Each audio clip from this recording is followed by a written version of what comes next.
Here in JLBGH Cebu. It is my great honor and privilege to be in front of you to testify sa maayon sa kamagyan-anon ng atong buhi ng Diyos. So last year's theme was about the year of bountiful harvest, and I remember during Thanksgiving Day, nag-pray ko ni Lord, nun ko nga, Lord, di ko sugod, madili ko makasinabi sa bountiful harvest.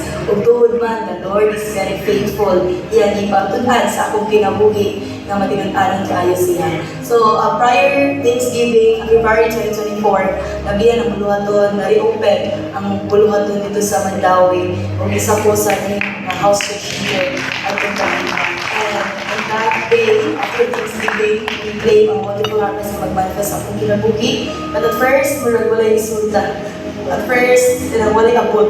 O nahimo din nga stagnant yun, realidad sa among kinabuhi. Hindi ako personally sa akong pagpangalagay, nahimo ko nga stagnant. Prior years, before ng mga years, nahimo din ko stagnant na ako sa church, pero wala ko yung abot, wala ko yung bunga. Binang mga Bible studies na hindi mo lakang.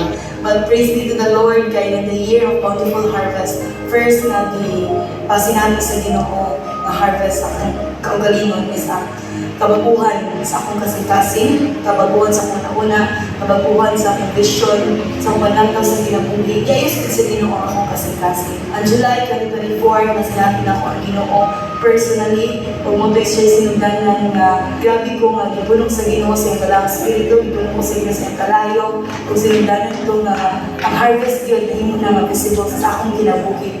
So, on that same month of July, abi magod na kung baka ang Lord magpasinati lang siya every fellowship, Sunday, events. But ipamatunan ni Lord at that time, very special na siya sa akong kinabuhi kay ako lagi sa worship ko, nag-pray ko sa Ginoo, and ang Lord nag-encounter sa ako. And at the same time, itong panahon na, iayo ko sa Ginoo, touch ko sa Ginoo, touch na sa Ginoo, iayo sa Ginoo akong Miss Minoria, napilo na ako katuig, di antos, kaya every month, sinamang instruction, hindi ko ang nag-pray siya sa year of pain. But on that month, July, iayo ko sa Ginoo, dawat ako ang healing diha sa Ginoo. And same month po, divine encounter, nato po na ako nag-experience sa first na akong naabot diha sa Ginoo. Akong first fruit, siya na akong igsuon, na nahimupod siya na touch ko yung ayos sa Ginoo. And so ako, next na encounter na nag-abot, glory to God, na nag-harvest na makita, glory to God. O bisan pa man ang ministry sa Ginoo sa Mandawi. Sa una nga, wala yung mga katawhan, sa una nga kami-kami lang. But sa diha nga, ako unay pasinabi sa Ginoo, kung tribo ipasinabi sa Ginoo sa presensya.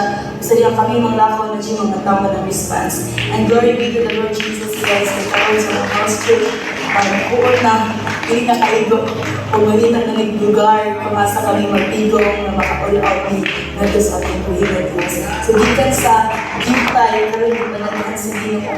Gikan sa wala, di pang pananahan sa Ginoo. Grabe kayo din ka, mag-inanan ang Lord sa akong kinabuhi, ang harvest, harvest, bountiful harvest, hindi pa sinabi sa akong kinabuhi, sa akong tribo, o sa tribo ka, iman daw. Una nga, tananungin maya sa Ginoo na doon, o yun lang, kahit ano lang sa ito lang ang aspect, sa akong kinabuhi, mag-i-bless ko sa Ginoo, pasinabi ko sa Ginoo, and even sa area of material, possession, kaya layo pa ng Mandawi lagi, nag-desire din ko nga Lord, kapoy na dyan ko sa i-commute. It took 1 hour, 2 hours, pinakaluwi ko mag-commute. And ayun na agad sa ginutan natin, nagising alagad, sa Pastor Rich, ano na encourage na mag-practice sa motor, may talawan makay ko sa tanan. I remember me, nag-practice yan to, just 1 month lang, grabe yung Lord nga nagpamuhat ikaw, na naghatag o abilidad po, and then naka-driver's license up until, glory be to God, January 4, na-release ang motor na di-provide sa inyo ng anak-anak sa mga katawan na maalit ang dapita. So I'm so excited, grabe kong excited na dagang bagyo buhaton si Lord sa akong kinabuhi, sa akong kinabuhi, tungod niya nga itong buhi ng Diyos. Buhi siya, kung anan siya, kung anan siya. Ito na buhi tayo, pasalamat.